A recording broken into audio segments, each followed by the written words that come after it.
Hi everyone, it's the 9th of May. We're doing quite a few jobs today, so a lot of it will be time-lapsed, but there'll be quite a lot in this video, so feel free to ask questions in the description and I can always answer them, in the comments, or I can answer them in a later video as I do other things.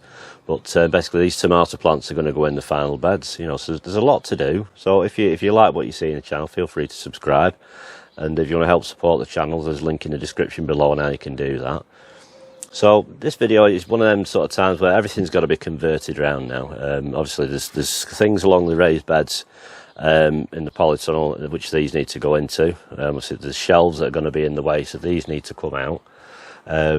So it's pretty much I've got to move the potatoes out of here, and tomatoes need to go down there so I can remove this shelf, because bearing in mind once the tomatoes in, I won't have a polytunnel to use for my seedlings. So this shelf actually becomes like a mini polytunnel, which I put a polythene cover over and also a netting. So obviously it's protected from some elements, insects, and the netting also provides a bit of shade, because like I say, on these hot days the sun can dry seedlings out quite quickly. So lots to do, and also on top of that the lettuce is ready to pick. It's been ready for a few days actually, but we've had rain and obviously everything's just really grown fast. But like I say, it's about 11 days since I potted these on.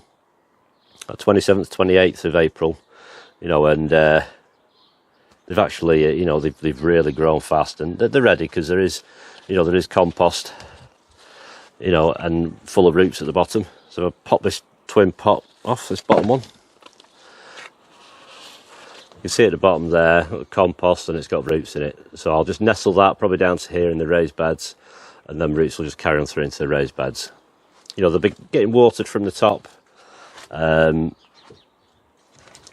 keep them going, and then eventually see they get watered via like a watering system where I have plant pots in between these, and then they get fed through the tops sort of weekly, just weekly or fortnightly. Sometimes they alternate between tomato feed and liquid seaweed. So they're gonna, if I keep them any longer than these, they're gonna suffer. But I can't do anything next week because I'm away on a course in the daytime, so I'm gonna have to get them into situ. Looks like things have been having a bit of a nibble. I think we've got a snail or something, because it's that time of year, the moisture comes and the warmth, the slugs wake up. And also have another look at another sort of pest I have in the garden, and that's the flatworm. So some of you might not have seen them before, but I've had them for a few years now. So I've actually come out at night and I've caught some and I put them in a jar, because we'll talk about them after anyway. But we'll get the camera and we'll have a look around at everything else that's got to be done today. As you can see, there's not a lot of space left for these tomatoes to grow now, so they've near enough tripled in size. So I need to get them in the beds, because obviously these are the ones that are being at the back there, that are the compost sort of testing, see how things are going, which we'll have a look at either later on in this video or another video. I'll have a look at them. So they're obviously struggling because there's shade, so I need to find somewhere for them. I've potted on me jalapenos and me Apaches and my basket of fire, so I've got quite a few. They will remain in pots. Obviously my peppers, they're going to go in the ground, probably some in pots just in case. Just alpine strawberries, I need to find a place for them. I might just put them in some 2-litre pots for now and let them grow for the year. A couple of Tarquino pepper plants. These are just some old lettuce seedlings. Kane can have them. I'll show you Kane in a minute if you're new to the channel.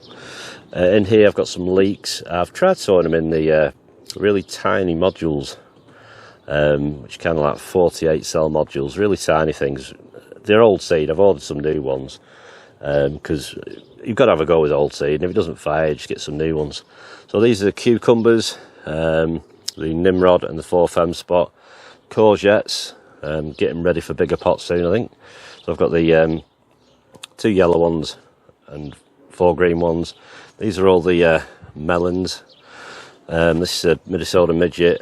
These 4, bit staggered germination on them, and some Melba. Where they're going to end up I don't know. How many I'm going to do, might be 1 or 2. It's not something that I really do often, melons. It can be a bit hit and miss depending on how warm it is, because they love the heat. This is a sweet corn, really poor germination, but they were old seed, so I've got some more seed. I think that's all that germinated out of 27. The rest just didn't do anything. So I've got some more seed, and we'll just see how they go. Same for the beans. So there's some beans in there. The dwarf French beans did better than the French climbing beans, but the cobra were old seed, so we'll see how they go. Bit of coriander in there. That's all the celery. Loaded, there's 40 plants there. I've potted them on. They'll last another probably 3 or 4 weeks in them pots, and it just gives me a chance to find somewhere for them to go. And I can foresee further ahead what's going to be going where this season. These are the swift potatoes, first earlies, not all planted at the same time. Obviously that one at the back there was probably 2 or 3 weeks after these first two, so they're all tickling along okay. Hopefully they mix, because it's just topsoil and green waste and a bit of my own compost in there. Then we've got the Duke Yorks. These are all growing. And that was a couple of later pots, that one there, and that one's Duke Yorks, and it's got a random Swift in there as well, just to put the 4 in there. So these are all going to go outside, which we'll take a look at how things are going out here. So they're all the potatoes in the different composts. They're all kind of doing okay. There's a couple of a bit slower, but overall, I'll ignore it for now, because sometimes I can get all the top on them and all of a sudden they start to just run out of nutrients, and it's just all top and no bottom on it. So it doesn't bother me at the moment that the tops, some of them are a little bit lagging behind, because it's more of a nitrogen thing, that but well, they won't be harvested till July then.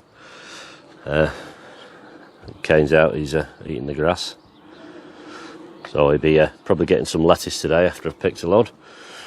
I'll come up the garden. It's sort of like a sort of area. I've put some flags on top of it just for surplus stuff. It's all surplus broccoli, so I don't think I'll be planting that anywhere. Some leftover spring onions, some mazure I planted in, some gutter, and some sage, some gooseberries, strawberries, and I've got some radish that are ready. These are the Colossus strawberries, which I'm growing in this grow bag. See how they get on. And this is where the peppers are going to go. Just got a row of like little gems at the back there, because I mean they won't be in there long, because Kane will quite easily devour a few of them each day. So it's just a gap filler.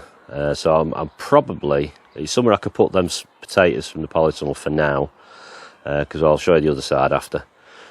So these are the sprouts. They've trumped on, they have, and the rocket down the side, and over the back there, I don't know if you can remember, I put another row of like little gems, so they won't get long and then they'll be crowded out by the sprouts. All this lettuce has gone mad. This is all that to pick. We'll give it a right good picking today, and Kane can have a right good feed on it, and I'll bag a load up, which will kind of last a good couple of weeks. Put them onion supports on, which was a real faff, but they're on now, so we'll just see how they go, because eventually that netting will come off. And then I don't know, you can see mustard's gone massive, and some more rocket. Go over to this bed. That's not been planted up long. They've grown really quick. Some of them are a little bit slow, like Lola Rosso, and I think it was the I can't remember the name of the red one that's next to it. I can't remember offhand. And then we've got some Durham early spring greens in that bed, a bit sort of intermittent, but they were really hungry. When I planted them out, they were a bit late, so they've been sulking for a couple of weeks, and they've got some roots in now, and I've been in and taken some of the old foliage off, so obviously they're starting to grow now, but they'll be just kind of treated as a bit like a cut and come again, which I've been doing with these other spring greens over here. I mean, I picked them the other day, obviously slugs have been, and no cabbage whites as yet, but it'll not be long. So the potatoes are going to end up in there, but I don't want to just rip them out really until these are ready. So I might keep them in there. That's where all the first early potatoes are going to end up, over there, and just pop the pots here for now, because the peppers are okay for a couple of weeks. At least I can get a couple more weeks picking of those spring greens over the back before I rip them out. I'm down to this. This is where the cucumbers are going to be, so I need to sort out in here at some point. It's just got some leftover These are left all out jalapenos, Apaches and basket of fire. These are all the bell peppers, giant bell pepper. They've had like a central pepper growing and I've been nipping that off, but I received a comment on my last video. Someone who does peppers said they don't bother topping them, so I'm not going to top them. I might top a couple just to, you know, compare, but other than that, the majority of them are just going to be put in the ground, because you can see they've got like a bit more of a stem on them here, so I'll bury them up to here, because it'll probably put roots out of that a little bit, because you can see like, I don't know, you can see like little root nodules. So I suppose once they're in the ground they'll put some out, because peppers aren't really something I specialise in or anything like that, but I did alright last year, and I've had a few good years on them, on and off when I've done them, so try and do some peppers this year. The main problem is the water inside, so I thought if I can get them in the ground, they can kind of fend for themselves to a degree. And I'll probably just lay a pipe with some holes in that I can water from one end, or put a tap on a water butt and just put it on a trickle and let them sort of, a bit like a dripper system. The long red intermediate carrots, they're doing alright. I have seen root fly actually flying around. I don't know whether it's stuff that's hatching out of here, but I've got little bits of garlic that I've cracked in there just to make it smell. Well, there's a couple that are empty in there still, so I'm waiting for that one to fire up. That one's fired, but I've got some more in the middle. Apart from that, they're all doing okay. It just takes a snail to come along and eat them all, though. But we're coming out at night and getting rid of stuff and picking up some flatworms, which, like I said, we'll have a look at after, because they're a bit of a menace. So either be in this video or a later video, we'll look at the flatworms, because I've got a few in the jar. Right, so we shall get on with some jobs. So I've got to convert the shelf out of the polytunnel into a mini polytunnel, so it'll be a big long time-lapse video, and we shall see what we get done.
that's the polytunnel all emptied now, well, as much as I can empty it for today.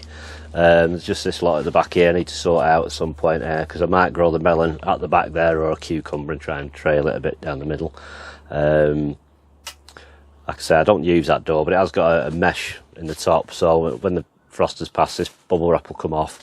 Same as on the other end, so it gets good airflow through, because that door at that end stays open. As soon as there's all risk of frost has passed, it's kind of like it stays open day and night, just to get that circulation going through. And hopefully everything else will do okay. So just a quick sort of like say what these beds it's in them. It's basically last year's stuff is still in there.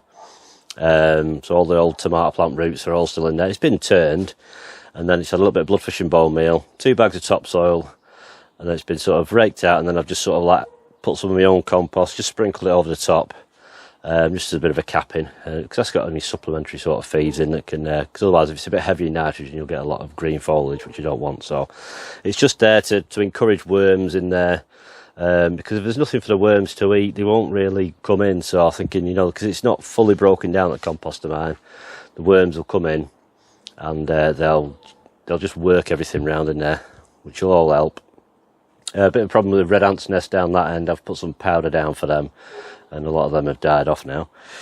It's just a recurring thing. Get some wood lice up this top end, so I might put a little bit of powder down the back end here. I don't really like doing it, but they can cause a lot of problems and put air pockets around the roots, and you end up with a plant that just keeps wilting, and it's because it's got a nest underneath it, really. So it's just to help stop them drying out. Got some black polythene, well, it's visqueen. I was going to put some new ones down this year, but I think I'll get another year out of these, because I've had them for about a decade. It's pretty much just a case of holes in it, ready made for the pots, and these in between here are where I put small pots for watering. Pretty straightforward. They don't cover the beds as much as I'd like them to, because these beds were sort of re-timbered a couple of years ago, so they're a little bit wider than the plastic, but I can always put a strip of something down the back, some old compost bags or something like that, just to help cover it up. That's pretty much the principle of it. It goes down like that. I've got some, I used to use pegs, but I've got some like little underfloor staples, so that underfloor heating pipes. They don't really hold it that well, but get some out. Just basically look like that, you know, so they just help to keep it down. That's the idea anyway. So I'll get these down, and then we'll have a look and make a start on planting some tomato plants in, and keep that door open because it's going to get hot in here pretty quick. So I'll probably do the ones behind the door first, and then the door can remain open. Right, so we'll get on with that. Right, I've kind of been preparing this side, so I've still got the other side to do. I thought I'll show you one tomato plant, and then I'll get on and put the rest on, and then can have a look. I've got some strings that are tied up above head, which will just dangle down. So I went along and used a bulb planter. I just basically sunk these pots in there. That's obviously where you'll do the bulk of the watering, because you want to avoid getting the foliage wet, obviously, because it can build up a diseases. Unless if you follow feeding, then it can't be helped. The idea is if you're going to do a liquid feed from the top of the main pot, any general watering, it's kind of like consistently keep adding some water. Or you can get a big bottle, turn it upside down, pick through holes in the lid and let it drip in like that, as long as you put an air hole in the bottom so it can, atmospheric pressure can let it drip through. So I've just basically, should use a trowel really, I'm just using my fingers. Just can take out sticks in this, bit of compost out of the hole, because it is fairly firm. So I thought I might have to water them a bit first, but they're actually quite damp. So I'm just going to take it down about 1 inch. I've got a pot which is the same size as what my tomatoes are in. Just going to nestle that in the hole and just turn it around like that. Obviously some loose compost at the bottom, just scatter that about because that'll all link in with the compost that's in the pot. Same with this one.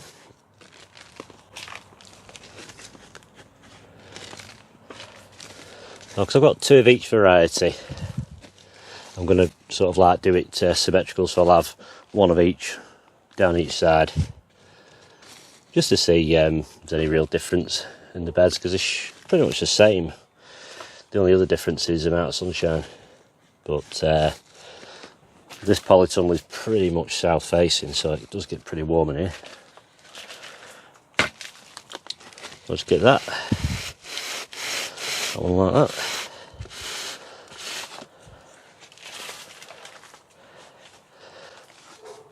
So fingers crossed this has got enough roots on it, this Shirley. I'm going to put a Shirley at the start, then probably Alicante, Moneymaker, and then probably put my cherry tomatoes at the top end because they're the tallest ones. So obviously the plums, that Cordoba, it doesn't like the heat too much. It's got a lot of leaf scorch on that, so I'll just keep an eye on that. I've not grown that one before. Let's see if this comes out okay.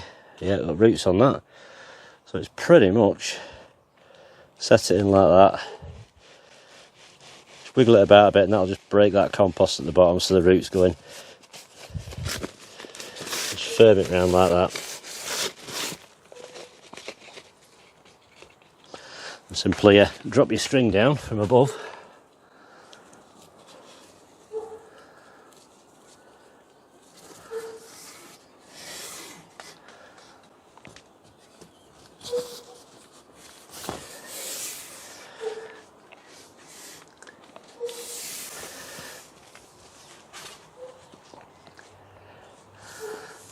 And then it's pretty much just going to put a couple of winds around here just to get it started. And obviously I have a cane in here with a support on it, so kind of get rid of that clip now, but I'm going to keep the cane in there. I'm just going to push that right down into the other bed, and then I'm going to tie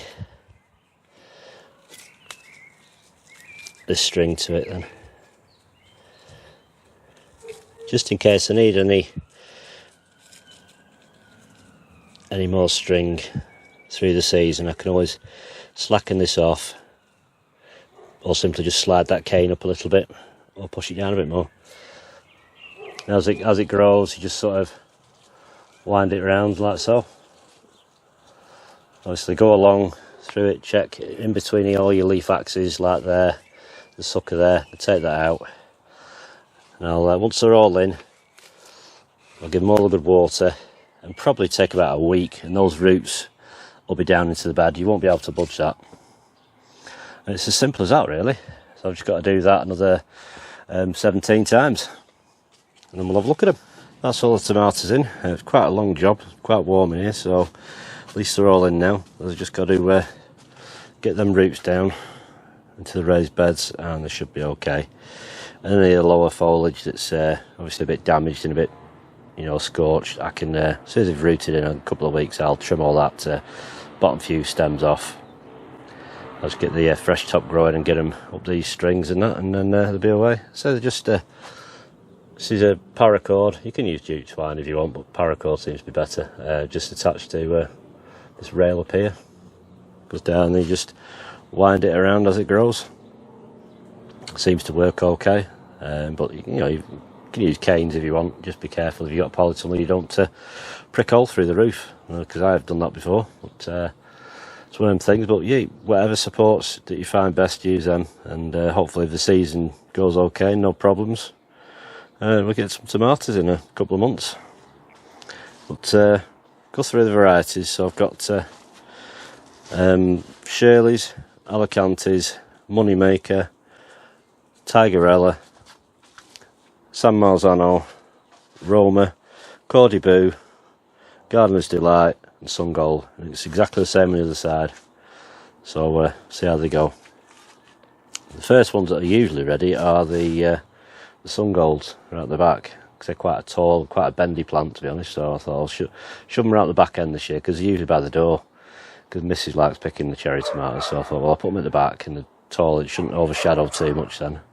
But as long as I can get into them, they'll be fine. Right, we'll get on with some more jobs. Just got to clear up a bit now. Right, it's the day after now, so I did my tomatoes yesterday and then sort of run out of time, so by the time I got everything put away. So I've got the lettuce to pick today, get that all cleaned. I've got cane out. It's not as sunny today, which you don't mind, because obviously you're picking lettuce in the heat, it can go a bit limp, so a bit of cloud cover kind of keeps it firm.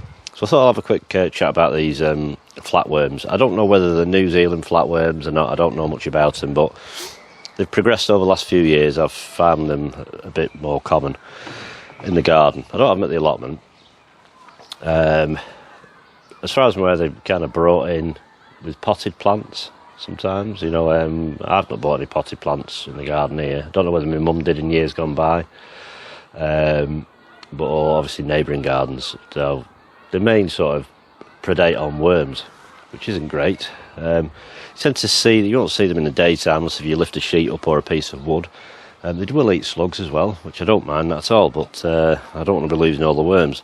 They look a little bit like leeches. There are pink coloured ones as well, which I find, but predominantly it's the black one, and I'm not going to touch them because they're horrible. So I go out basically at night with a torch, and they're on the grass. Sometimes I'll find them sort of digesting a worm, and they sort of just lay on top of the worm and sort of wrap around it and slowly digest it. There is quite a lot in this jar. It's just finding them because they all curl up in the, obviously when it's light, and hide. But I've got about probably 30 odd in this jar, and I'm not going to release them. But like I say, absolutely disgusting things. You know, you can see that. They look a little bit like leeches, but obviously leeches are a lot fatter, so they're quite pale on the underside. Don't know whether you can see that. Like I say, they do have them where they're kind of worm coloured, like a pinky orange kind of colour. I have got one in here somewhere, but I can't find it. But the problem with them, you see, is if you chop them by accident or whatever, if you cut them, each piece will become another flatworm. So, because they're like a single-celled organism type thing. So the only way to actually dispatch them is drop them in some vinegar, and that's sort of like the quickest way.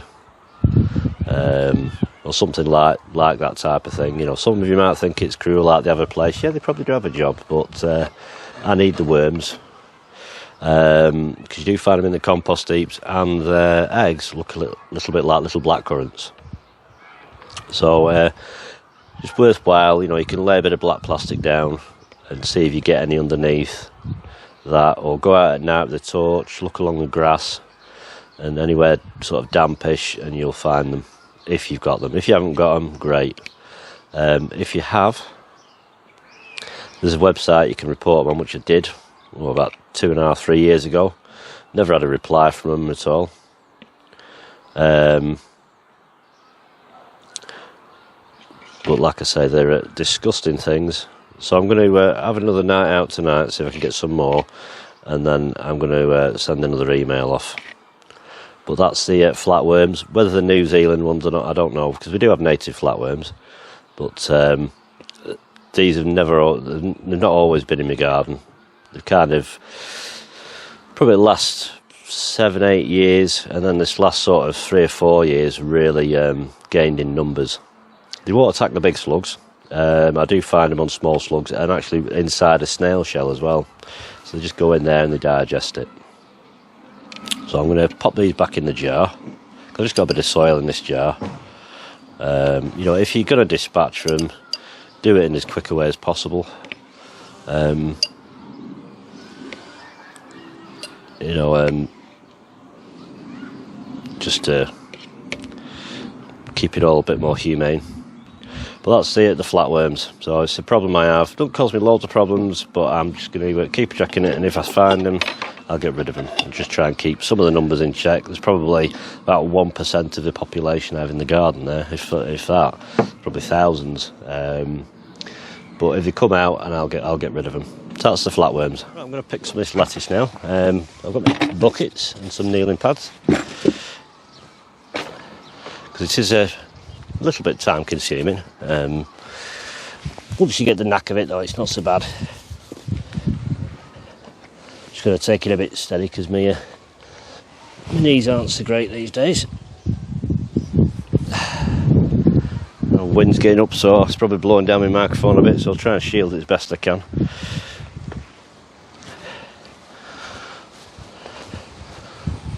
So I've got plenty of lettuce to pick.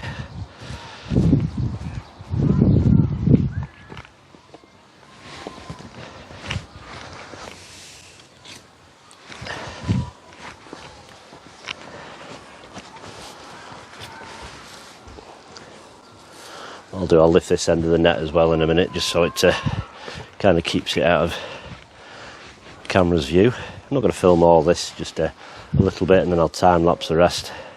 I've got to wash it all as well. Wash it, bag it, put it in the fridge. I always try and give it a pretty good picking for the first pick, because there's some leaves underneath that might be a little bit yellow. Any imperfection ones, you know, unless they're not completely rotten, I'll give to the tortoise, because he's out grazing at the moment on the grass, so within minutes of throwing him a lettuce in, he'll be on it. Like these little gems, will not last 5 minutes, these won't, once he gets chomping on them.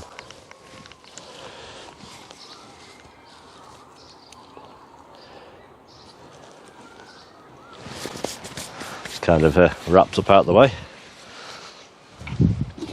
So these paths would be quite a bit better if they're a little bit wider, but I shall manage. I think I was about 10 or 15 years younger before I sort of designed the layout of these. 2 foot's a good width. But these are about 12 inches, I think. So it's pretty straightforward really, just go for the outer leaves. Anyway, I've got another bucket, obviously for scraps, which, you know, anything that's just directly going to the compost bin, like this. Obviously there's bottom leaves like that, which are quite yellow, they can go in there. And then the idea is sort of like just twist them off, you know, grab it as close to the stem as you can and just rotate it off and you get your salad leaf. You can nip that bottom bit off if you want, you know, to get more leaf, but that's too short for that. You know, and you've got a lot of lettuce to do. The idea is get plenty off. It'll look a bit drastic, but 99% of the time they will fully recover. You know, it does look small, that, but probably in about a week it'll have regrown back to one of these, so it doesn't take long. This is Grenoble Red. This one, not very red actually, but no different seeds or anything, same as what I usually use, but haven't got as much of a red tinge on them this year.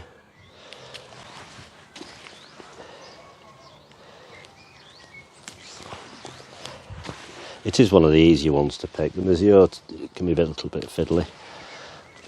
You know, don't worry if you break the odd one off. You know, if you've got quite a few to go at. I'll leave that. I won't, because it'll just lay down, and as soon as you get a gust of wind, they'll just flop down. You know, the trick is with this, you don't let them get too big before you pick them. You know, unless you want a large leaf salad mix, but for me it's all about getting that baby leaf, all that nutrition sort of in a small leaf. It's that time of year now you get to eat a bit more of the healthy stuff. And get rid of that, well, for me anyway, that winter gut.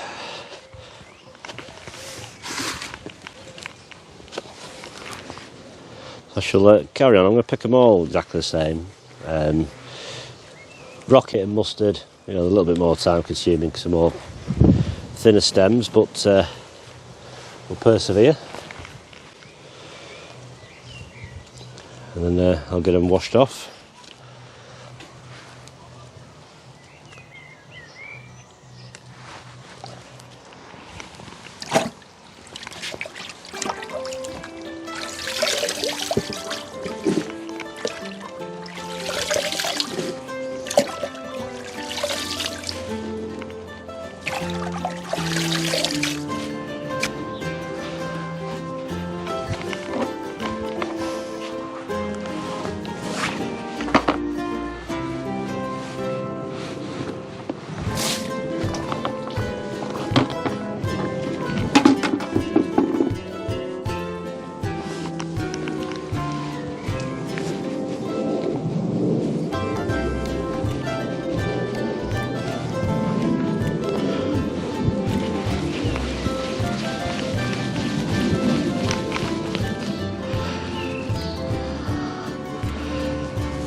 Right, that's it for this video. Nets are back over, so everything's looking a bit sorry for itself and a bit small, but I've no doubt it'll all come back within sort of 10 to 14 days. It'll be just as much again.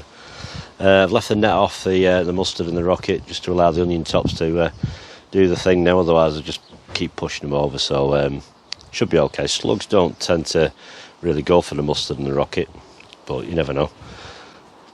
So nothing else has changed in there. I've picked the rocket that was with the Brussels sprouts as well, so all in all it's been a decent day. Bit of a harvest. I've harvested all the spring greens from over there, so I'll let them just grow some new tops until I'm ready to rip them out, which then these potatoes along here can go over there. I've got one pot too many, so that'll just sort of float about in the garden there. So a little makeshift shelf come polytunnel. So I'll look my seedlings in, so I need to water them. Probably doing this evening actually, when the sun's gone off. I'll give things a bit of a water.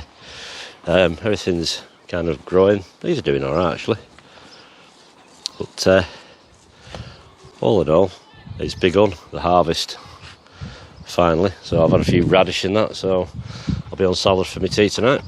If any of you are wondering about what this net is that I use for sort of spinning salad stuff, it's basically a replacement fishing net. Well, it's a replacement landing net. So it's never been used for fishing, but it's actually a spare in case I need one. But it's kind of been for a few years now just used for spinning lettuce off. It just takes ages in a little kitchen spinner. Because if the missus is doing it, she'll spin it in the kitchen. But me, I just stick it in that and spin it around outside, and it does just as good a job. So fridge is full of fodder now, so salad time is here. So I'm going to go and get Kane a lettuce. I think I've got one more shop bought lettuce. Right, so he's basking in the sun here. Now the sun's come out because he does love it in the sun. He's shelled, it's lovely and hot. Obviously he's African, so we're in the UK, so any sunshine it gets kind of grateful for. So yeah, okay, this is the last tasteless shop bought lettuce, and then you're an homegrown. Go on, get stuck in.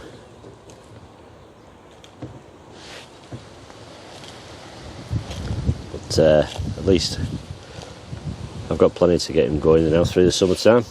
But he should be grazing more on grass, so it's just a supplement in that. So that's it for this video. So I don't know how much is actually going to be in it, because I've recorded loads of footage. I've just been doing things, so whatever ends up in it will be in it. So thanks for watching, take care, and I'll see you next time. Probably nearer the end of the month. So see you now, bye bye.